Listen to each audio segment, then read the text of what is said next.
Hi guys, welcome back to my channel. Today's video is Sebastian's 15-month update, and as you can see, he is not really trying. He's not really trying to be a part of this. So, as per usual, I'm gonna go put him away, and then we're gonna get on with the update. Can you at least show everyone your new haircut? Give him a smile. You're a happy baby.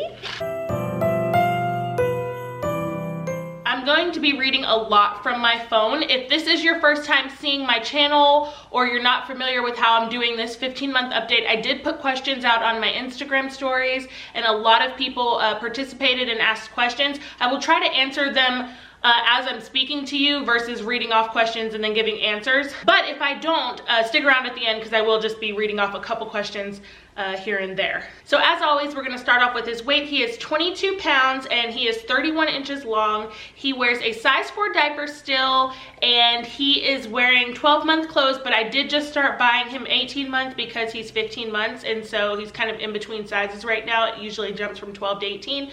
So he's wearing both at this point, but still the best fit currently is 12-month clothes. One of the main questions I got on my Instagram questions was about how much he is talking. Does he have any words yet? And if you've been following us along for a while, you may know that from the vlogs he used to say, well, he definitely says daddy and dad dad. He used to say hi until he learned how to wave, and then he stopped saying hi just so that he could show you how he can do it. And he used to say baby a lot. Now he really doesn't say a lot, and at the appointment I asked her if I should be concerned, and she said she would be more concerned if he wasn't comprehending anything and that this wasn't anything to be bothered by. She said she wasn't concerned because he does understand the things that I ask him, like if I say go get this or give it to mama or no or don't touch or sit down. He understands all of those things. At the time of the appointment, he was not saying mama yet, so let me backtrack a second. While we were at the appointment, I asked her if I should be concerned, and she said no, but we can get the number to a specialist if I would like one. So I just took the number anyway, and I called them that afternoon. The lady on the phone took my information, and she said they'll call back. It took them 2 days to call me back, and in that 2 days, he said mama for the first time, which you guys saw in a recent vlog, and he also said towel. So when they called and I told them, she said that's usually how it works. They usually start speaking right around when you think you need to get help, and I explained everything to her, how he used to say things and now he doesn't, and blah, blah, blah. And she said she didn't think that it was anything to be concerned over either. She said that if I felt comfortable, we could wait until he was 18 months. If not, they can come out and do the evaluation at our house, and then we'll go on from there. So I said, if you guys aren't concerned, then I'm not concerned, and we'll wait till 18 months. So if your child is not saying anything quite yet, talk to your pediatrician, or if your child is speaking in full sentences, it doesn't mean that there's anything wrong with other people's children who aren't. But a lot of you guys did ask what words he was saying, and it's pretty much all the time, dada,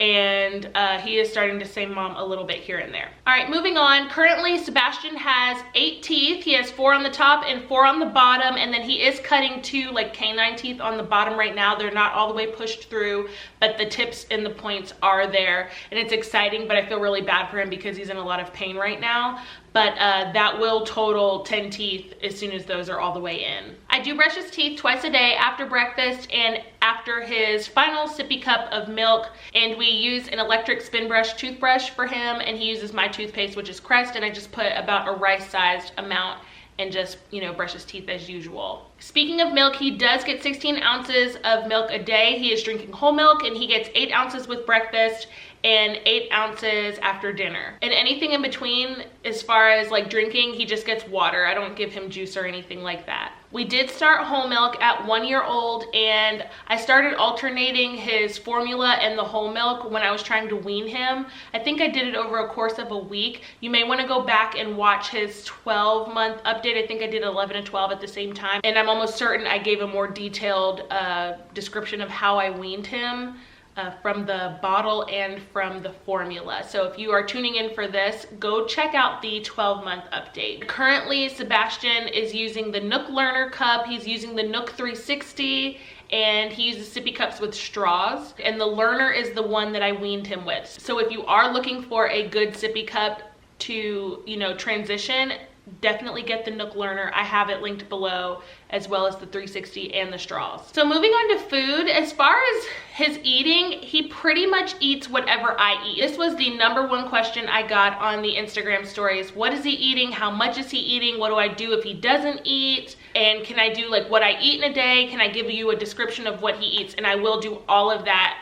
A lot of it I'll talk about in this video, and then I will film a what I eat in a day, what my toddler eats in a day after this. I no longer give him baby food as he is 15 months, but he does still get like baby snacks like puffs and yogurt melts and the cereal bars and pouches. And we'll do the pouches like if we're out in public and he needs a little something to hold him over until we get home so that he could have solid table food. Okay, so this is for all of the people that asked what I feed him. If it's breakfast, he'll get a typical breakfast item, which I will list in a second, and then he'll get a fruit on top of that. If it's lunch, I try to do like a meat, a vegetable, and a fruit. If it's snack, he'll get what I just named, like the pouches, the cereal bars, the yogurt. If it's dinner, it's kind of the same as lunch, a meat and a vegetable and a fruit. I am going to list a lot of food right now, and so just bear with me, but I'll go through it fast, so you may want to rewatch this portion of the video if you are needing ideas to what to feed your baby. But for vegetables, Sebastian eats green beans, peas, carrots, broccoli, avocado, corn, and beans. I am open to giving him other things. He's had asparagus as well. He just really likes these, so we kind of just give him the same thing. For fruit, he eats a lot of berries. So blueberries, raspberries, strawberries, bananas, pears, peaches, and I'm pretty sure, and apples, and I'm pretty sure that is all of the fruit that he eats. He does like watermelon too, but we only really eat that in the summertime. For dairy, he obviously is drinking whole milk. He only gets whole milk with breakfast and dinner, not during the day, and he will have yogurt, eggs, cheese cubes. For meats, he eats a lot of grilled and rotisserie chicken, and I don't really give him fried chicken unless we're eating like Chick-fil-A nuggets. And he eats turkey, salmon, fish sticks, fish nuggets, ground beef, and ground turkey. And then for like other things, because I said he eats what we eat, so like he eats macaroni and cheese, pizza, chicken salad, red and white sauce pasta, and so sometimes I'll have like chicken on it or beef on it if it's like a red sauce. He loves Uncrustables for snack. He does not usually refuse food. Now today for dinner he refused food. I think it was because he was already tired, but it was food that he likes to eat. When he does refuse food, I will keep trying with something else, and if he continues to refuse, I give him a little extra milk and I keep it moving. He will eat when he is hungry enough to do it. Like for instance, tonight I gave him some pasta and he didn't want it, so I offered him a banana. He didn't want it, so I chopped him up some cheese and some deli sliced turkey. He didn't want it. At that point, I gave him a little bit more milk in his cup and we moved on. For breakfast, he likes to eat pancakes, waffles, and toast, and I usually will give any of those 3 things with like a fruit or some yogurt. And then for snacks, other than like the baby snacks that I mentioned, we also do Cheerios and Goldfish. Somebody did ask me like portion size. If I know, for instance, if we're eating slices of pizza, he could probably take down 2 adult slices of pizza, but I don't give him that because that's what I should only be eating. So I try not to give him a portion that I know is recommended for me. I'll cut it in half. I don't give him more than what I think a baby should be eating, if that makes sense. All babies are different and they may eat a little more or a little less than the next child. You can always ask the pediatrician around how many ounces you should be giving, but it's kind of like one of those instinctual things. Just, you know, you don't want to overfeed them, but make sure that their bellies are full when they're done. Another question that I wanted to answer about a concern that some parents have as far as their babies not having a lot of teeth. Honestly, you guys, it doesn't matter if your baby has 4 teeth in the front or 8 to 10 teeth in the front and nothing in the back. They're still going to be able to eat. They're chewing with their gums in the back. They will probably chew with their gums in the back until they get their molars to help them out. But it doesn't matter how many teeth they have in the front. If they could have no teeth in the front, they can still chew the food. So a major milestone that has happened since his last update is that he is now walking. Bash ended up walking at 13.5 months. Also, with the walking came, you know, needing to put away the valuables. So what I did is make sure that anything that I don't want to lose in the house, we put away. Other than that, I did not really do anything different. I still have my decor out on my coffee table. We obviously have a Christmas tree. We have 2 in this house actually. He's never really taken interest in touching them. The main thing I say that helps with keeping him off of the decor, whether it's on the coffee table or on our consoles, is I started him young with saying no, and he crawled very early. So I was saying no a lot because he could get to all of the things on his own. And he learned no early and he listened to no. And I don't think it's too late to start saying no. You just gotta lay the ground rules. And I think because we started so early with telling him no to like touching the decor, he really just doesn't have any interest in it because he knows it's not something he can go to and really get far with. Okay, so we are going to move on to the sleeping. So Sebastian is sleeping through the night. He has been since he was 9 months old. We wake up in the morning at 8 a.m. He goes down for a nap anywhere between 10 and 11 a.m. He gets up between, depending on what time he went down, but he'll get up between 12 and 1 and he'll have lunch. And then we have cut that 3rd cat nap, even though sometimes like on days like today, I think he may need it still. He goes to bed at 7:30 and it's usually non-negotiable. He is usually not up past 7:30, definitely not past 8. And that is our sleep schedule. If you have any more questions about that, you can send me a DM on Instagram or leave it in the comments below. I did not do a sleep training video. I don't think this is the video where I should talk about it. If you do have questions on how to sleep train, just send me a DM as well. But at nighttime, it's important, in my opinion, to have white noise. It's important to have some type of like sleep sack and darkness. I think those 3 things are key. Sebastian does sleep with a stuffed animal, which is a personal choice that I think you have to make for your own child. The stuffed animal he has, it has the stitched eyes. It doesn't have like a marble in the eyes because I'm paranoid about choking. Do we have anything else? He goes to bed at 7:30 at night and he wakes up at 8 a.m. every day like clockwork. Someone asked, how do I put him down? At this point, nap time and bedtime are kind of like routine for us. We don't have to do really anything specifically. At this point, he will just go to sleep. But typically I like to do a bath after dinner. So usually around like 7 o'clock, maybe 7:15, and then we'll go into his room, get him dressed for bed. Sometimes we'll go back out into the playroom, or sometimes we'll read a book. We brush his teeth, we put him in the sleep sack, we lay him in his crib, give him his bear, put the sound machine on, and we walk out. Our bedtime, there's not a lot of coddling and cuddling. There's no milk bottle, there's nothing. I just don't ever want him to be at a place where he can't go to sleep if he doesn't have his milk. So that's why we don't give it at bedtime. And we don't rock him to sleep. We don't really anything. If he's sick, that's one thing. But on a normal night, I put him in the crib, I give him a kiss, I'll say a prayer over him, and we walk out. There's not really much more to it. So sleep regression was a question that I got, and I know that he had a major regression at 4 months. I don't remember him having another one. You may need to check my other updates, but what he does have is the nightmares. He'll just lay there completely still like he's sleeping, but will be screaming at the top of his lungs with his eyes closed. And I know he's asleep because he's not flailing and moving like a tantrum. He's just crying in his sleep. I've heard different things on what you should do when that happens. I wake him up and I make sure his eyes are open. Now, sometimes I will pick him up and he'll still be asleep screaming with his eyes completely closed and he doesn't realize that he's even been picked up. And I pick him up, I walk him. Sometimes I'll take him to his playroom. I've turned a light on. Just so that he opens his eyes, and as soon as I know that he's awake, turn the light back on and I put him back down and he goes right back to sleep. Okay, so the next 3 things are toys, tantrums, and teaching him, kind of all 3 T words. So quickly, the toys that he's playing with are still the toys that he has had his whole life. It was a lot of toys for Christmas last year, but we bought a lot because we knew that it would carry him through, and we made sure that we bought toys that were a little bit older than him. Toys that we find work for him are toys that like sing, the alphabet. He has like a little activity table and like a little activity chair. He also has like a little sports thing. If you watch my vlogs, you've seen it. It has like a basketball goal and a soccer net underneath it that he can play with. And all of them sing the alphabet and do numbers and colors and things like that. So those are the toys that he likes. The big, obnoxious looking, loud, singing, flashing light type of toys. So that's mainly it for toys.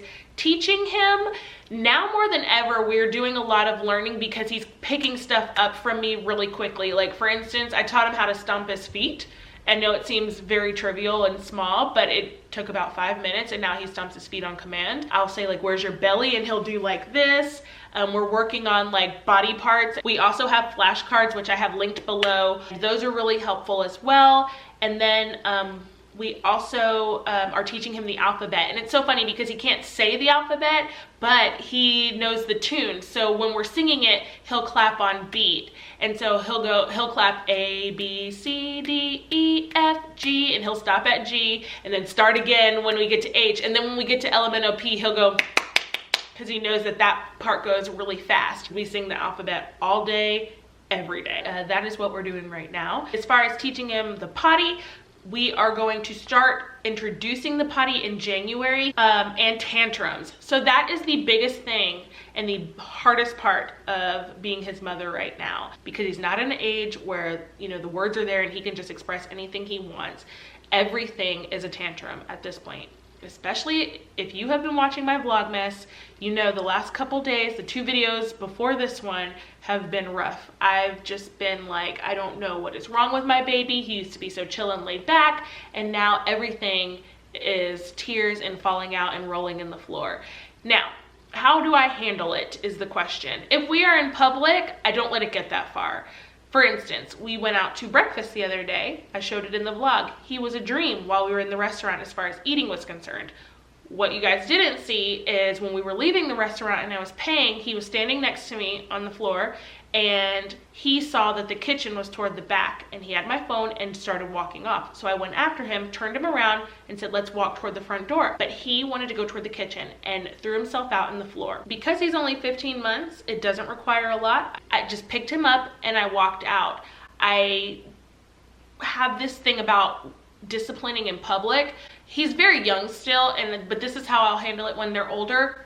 I don't want to be that parent who loses it and wails on my kid in public. That's just not me, and I don't think that's who I will be. How I handle those type of tantrums in public is I just pick him up and I walk away.